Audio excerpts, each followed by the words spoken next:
सदैव वस्त्र पवित्र रखे, शरीर को पवित्र रखे। ये पशुओं जैसा आचरण करने वाले भजन नहीं कर सकते। ये जो कहते हैं ना भजन में मन नहीं लगता, पवित्रता चाहिए। अब ऐसे पशु की तरह शौच हो लिए, उठे चल दिए, ऐसे नहीं। पवित्रता, शौचाचार का निर्वाह कीजिए। लघुशंका भी जाइए तो जल लेकर जाइए।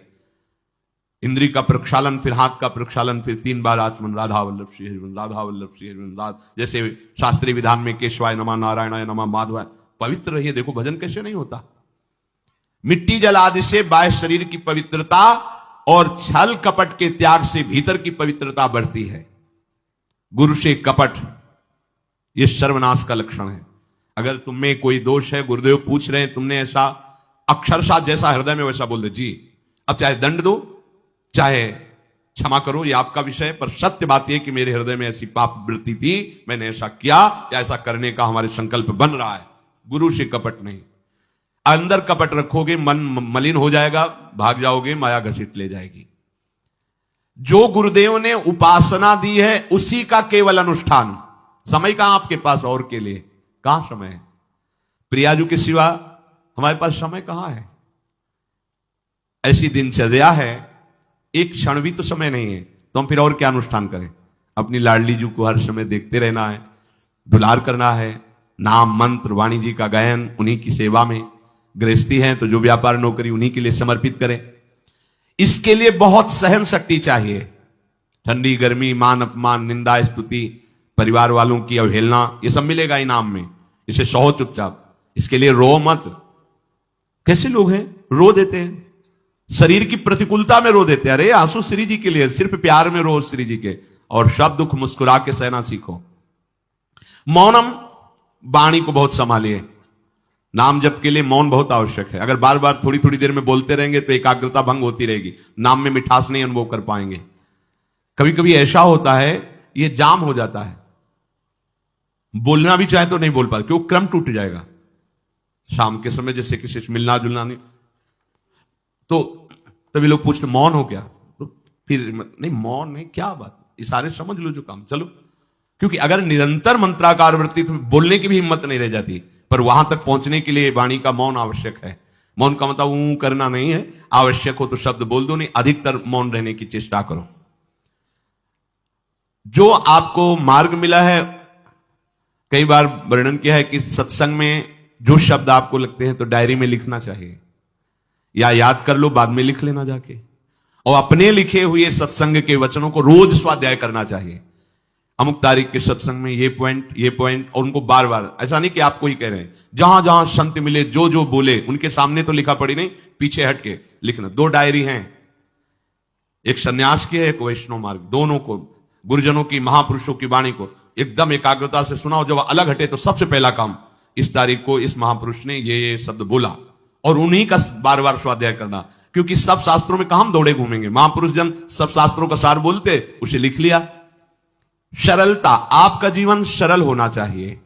छल कपट द्वंद, मुख में कुछ और, हृदय में कुछ और, आचरण में कुछ और, यह दुष्ट पुरुष का लक्षण है। उपासक का, शिष्य का लक्षण नहीं है। दुष्टता का त्याग करो। हृदय में कुछ और चल रहा है, वाणी से कुछ और बोल रहे हो, आचरण में कुछ और है, यह दुष्ट पुरुष का लक्षण है। साधु पुरुष का जो वाणी में वही, हृदय में वही, आचरण में है, तीनों की मिलान है, वही साधु है, वही उपासक है, वही भक्त है, जिसकी तीनों एक हो। वाणी से जो बोला वही हृदय में है, जो हृदय में वही आचरण में है। यहां वाणी से कुछ बोल रहे हैं, हृदय में कुछ चल रहा है, आचरण कुछ और बता रहे हैं, ये ठीक नहीं। सरलता का तात्पर्य है मन, वचन और कर्म, ये तीनों एक होने चाहिए। अहिंसा, वाणी से, शरीर से किसी को भी कष्ट ना पहुंचे, ऐसी अंदर धारणा रखो। वो अपने संकल्प विकल्प करके कष्ट भोगे, उसकी बात, हमारे द्वारा किसी को कष्ट ना पहुंचे, ये हमारी धारणा हो। सर्दी गर्मी, सुख दुख आदि, द्वंद्व हर्ष विषाद आदि जो है, इनको सहना सीखो। भगवान भी आदेश करते हैं, मात्रा स्पर्शास्तु कौन्तेय शीतोष्ण सुख दुखदा आगमापायनो अनित्यास्तास्तितिक्षस्व भारत।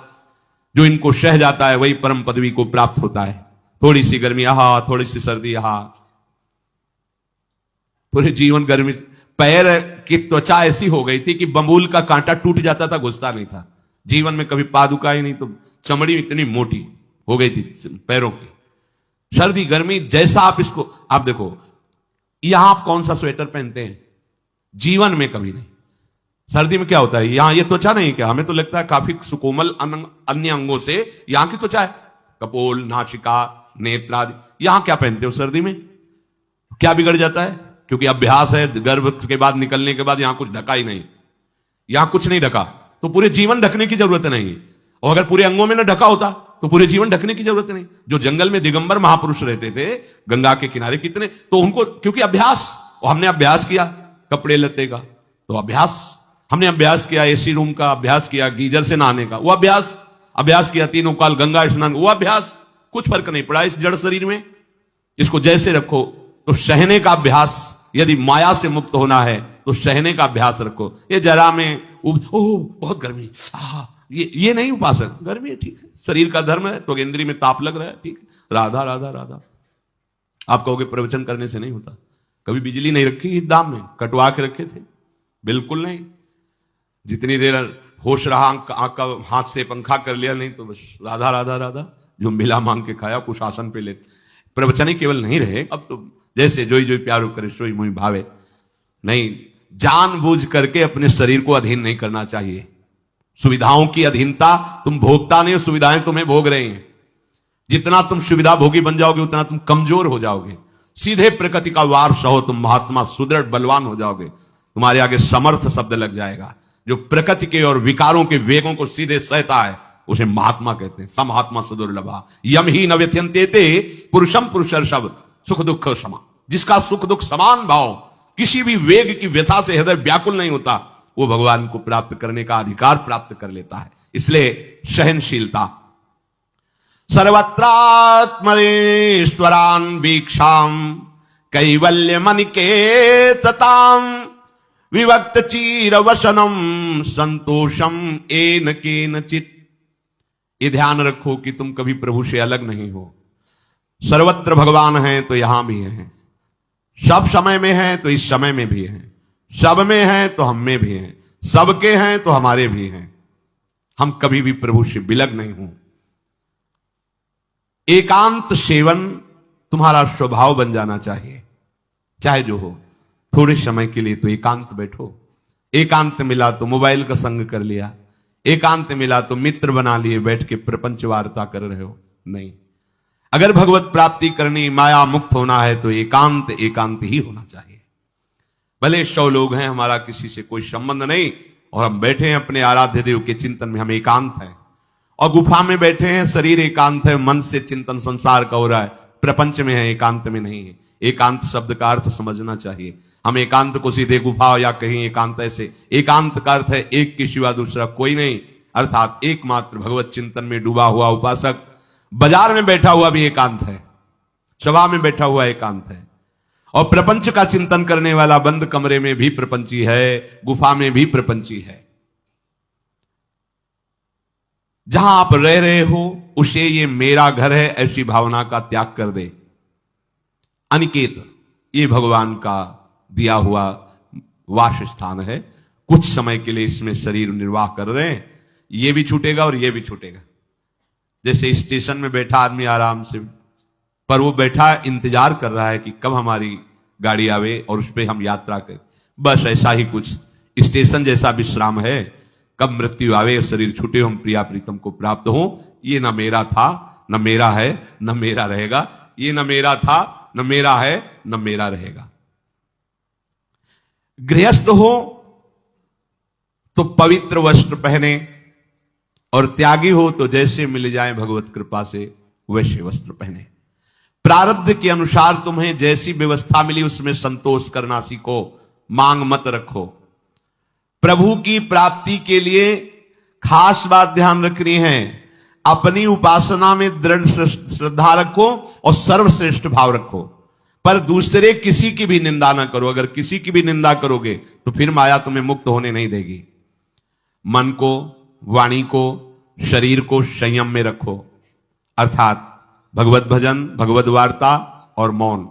मन का संकल्प विकल्प रहित होना, विषयों का चिंतन न करना, प्रभु के रूप का, नाम का, धाम का, लीलाओं का चिंतन करना। शरीर का शास्त्र संयम से वर्ताव करना। अब माया मुक्त होते चले जाओगे। इनमें किसी में भी त्रुटि ना हो, सावधानी रखो। अपनी इंद्रियों को सावधान रखो, किसी के दोष न देखने पावे, कोई गलत चेष्टा देखेंगी तो ये भी गलत करने के लिए तैयार हो जाएंगी।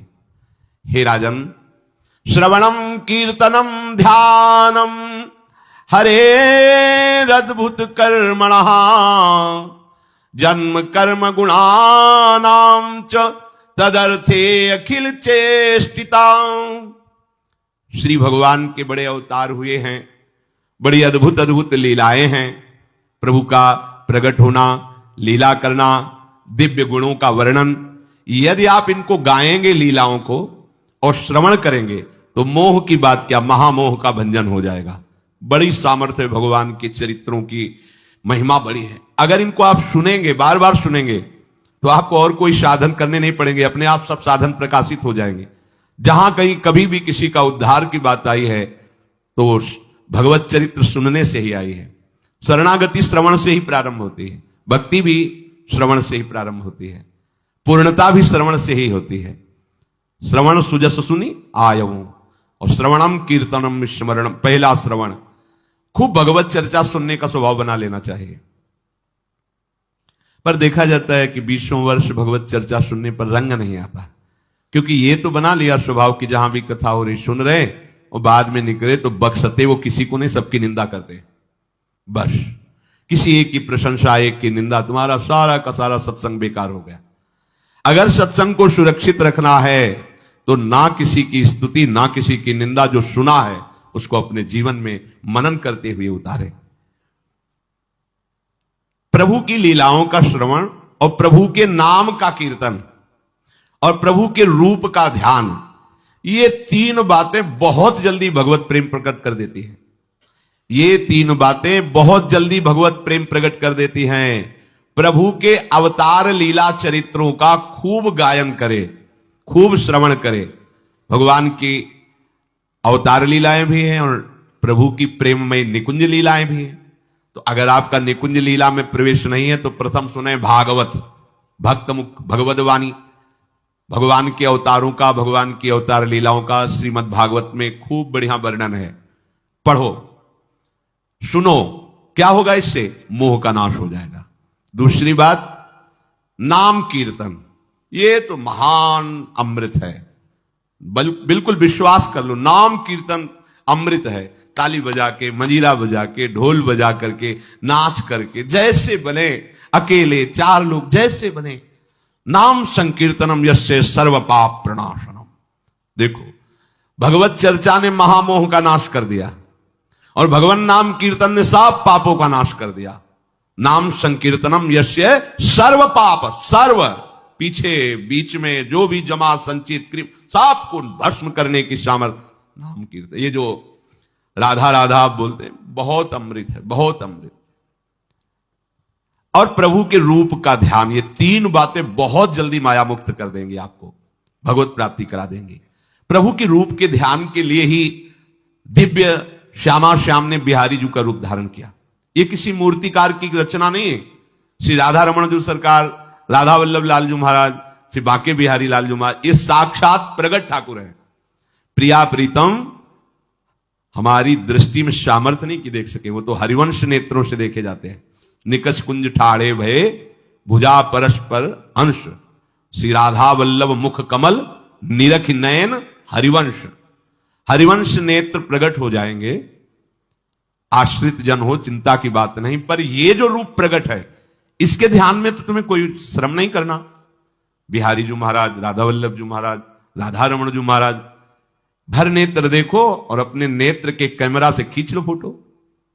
अब आप फिर इधर देखो, उधर वैसे ही खड़े नजर आ रहे, वैसे मुस्कुराते हुए दिखाई दे हर समय। और ये आदेश कर रहे हैं हरिवंश महाप्रभु, सब सोहित निष्काम मति, श्री वृंदावन विश्राम, श्री राधा वल्लभ लाल को हृदय ध्यान, मुख नाम।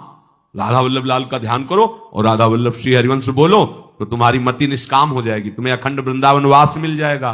प्यारे जी तुम्हें प्यारे लगने लगेंगे। ये तीन बातें आपको निश्चित भगवत प्राप्ति करा देंगे। इष्टम दत्तम तपोजप्तम व्रतम यच्चात्मनः प्रियम दारान श्रुतान गृहान प्राणान यत् परस्मै निवेदनम। जो भी तुम्हारे द्वारा यज्ञ दान तप अथवा जप सदाचार ये सब प्रभु को अर्पित कर दो, अविनाशी हो जाएगा। प्रभु को अर्पित कर दो जो भी तुम्हारे द्वारा होता है। हे प्रियालाल, आपकी प्रसन्नता के लिए।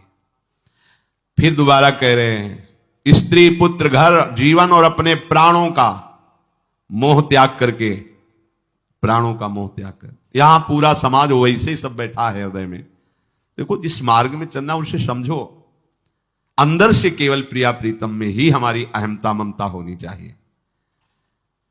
प्रभु सच्चिदानंद श्री कृष्ण चंद्र जी को अपना प्राण प्रीतम मानने के लिए ये जितनी जगह आप अपनापन किए हैं समेटना पड़ेगा। सबकी ममता ताग बटोरी, मम पद मन बांध बरडोरी। लाडली लाल के लाडले तो कोई बिरले दिखाई देते हैं, प्रिया प्रीतम के जन तो कोई बिरले दिखाई देते हैं। नहीं धन बल, परिवार बल, बुद्धि बल, वही घसर करके चले जाते हैं। अरे यहां तप बल भी काम नहीं करता, और बल तो जाने दो। यहां हारे को हरे नाम, हार गए, गले पड़ गए। गले पड़ जाओ, बढ़िया, इसी जन्म में कल्याण हो जाएगा। गले पड़ जाने का मतलब, जैसे कोई गले पड़ रहा हो तो उसका मतलब समझते हो? मारो, पीटो, गाली दो, भगाओ। नहीं भागे, वो गले पड़ गए। बोले आप क्या करें, गले ही पड़ गए, आप क्या करें। ऐसे पूज्य श्री स्वामी राम सुखदास जी महाराज कहते, श्री कृष्ण के गले पड़ जाओ भैया, इसी जन्म में तुम्हारा कल्याण। भगवान के गले पड़ जाओ। गले आप तो जैसे भी अब आपके हैं, अब तो हम खूब हल्ला मचा कहेंगे कि राधा वल्लभ लाल के हैं, तुम्हें अपनी इज्जत बचा लियो तो सुधार लो हमें, समझ गए? यह गले पड़ना। हाउ कहावत, लंबा तिलक लगाएंगे और जय राधा वल्लभ लाल की बोलेंगे। और आपके लायक तो हम हैं नहीं। अब आपको अपने लायक बनाना कि आपका दास कैसा होता है, तो आपको बनाने के लिए कोई मशीन की जरूरत नहीं, आप ऐसे बना दोगे, बना देना। अब आपके गले पड़ गए, आप ही हमारी इज्जत हो, आप ही हमारे जीवन हो। अपनी इज्जत संभालनी हो तो हमें संभाल लेना। वो संभाल लेते हैं। वो मच्छर को ब्रह्मा बना देते हैं, घोर पापी को ब्रह्म ऋषि बना देते हैं। उनके लिए कोई दुर्लभ बात नहीं। पर जब तक अहंकार है तब तक उनकी तरफ से ये प्रोसेस शुरू नहीं होता। जब हार गया और गले पड़ गए, फिर वो बड़े बड़े महात्माओं के द्वारा भी बंधनी हो जाते हैं। यदि इसी जन्म में भगवत प्राप्ति करनी है तो ये काम तो आपको बड़ी जल्दी कर लेना है। जहां जहां हमारी ममता है उससे प्रभु के चरणों में लगानी ही पड़ेगी। चूक करोगे, वही ममता की डोर मन को घसीट लेगी और अगले जन्म का विधान बना देगी। यदि आपको इसी जन्म में भगवत प्राप्ति करनी है तो सबकी ममता ताग बटोरी, मम पद मन ही बांध बरडोरी। एवं कृष्णात्मनाथेषु मनुष्येषु च सौहृदम परिचर्याम चोभयत्र महत्सु नृषु साधुषु। और ये सब सहजता पूर्वक तब हो जाएगा जब किसी संत महापुरुष का आश्रय ले लोगे। जिन संत महापुरुषों ने अपने समर्पण के प्रभाव से, भजन के प्रभाव से सच्चिदानंद भगवान श्री कृष्ण को अपनी आत्मा के रूप में साक्षात्कार कर लिया है, यदि उनसे प्रेम हो जाए, संतों से प्रेम होना संतों से बड़ा कठिन है। अभी कोई मुस्कुरा के तुमसे कह दे कि कई दिनों से हम तुम्हें देख रहे थे या देख रही थी, बस तुम्हारे मन को कोई निग्रह विग्रह करने की जरूरत नहीं, वो घसीट जाएगा। वो बड़े भाग्यशाली हैं जिन्होंने संतों से प्रेम किया। यहां कह रहे हैं ये जितनी बातें बताई गई, दया, तितिक्षा, मौन, मनोनिग्रह, इंद्रिय निग्रह, परिवार की ममता का त्याग, भगवान से अपनापन, भागवत धर्म का प्रादुर्भाव होना, ये एक साथ सब हो जाएंगे केवल तुम्हें गुरु चरणों से प्रेम हो जाए, संत चरणों से प्रेम हो जाए। क्योंकि उन्होंने सच्चिदानंद स्वरूप भगवान कृष्ण को अपने प्रेम बल से अधीन कर लिया है। यदि परोपकारी संत जनों से हमारी प्रीति हो जाए तो हमारा स्वभाव बदल जाएगा। संतों से प्रीति है, ये तुम्हारे स्वभाव से परिचय मिलेगा। क्या? परस्परानुकथनम पावनम भगवद्यशः मिथो रतिर्मिथस्तुष्टिर निवृत्तिर्मिथयात्मनः। जब संतों से प्रेम हो जाता है तो स्वभाव बन जाता है क्या? भगवत चर्चा करने का। अपने लोग जब नई अवस्था में तो भिक्षा के लिए चले और आगे संत मिल गए, 2-2, 3-3 घंटे धूप में खड़े भगवत चर्चा हुई। नीचे धूल जल रही, ऊपर से सूर्य ताप है और खड़े 2-2, 3-3 घंटे चर्चा हो। शाम की किसी बात पर छिड़ गई तो ये शास्त्र 12-1 रात्रि के बज रहे, वो प्रसंग पूरा और उसका निर्णय, रात दिन उसी की चर्चा। स्वभाव बदल जाएगा, कुछ और अच्छा नहीं लगेगा।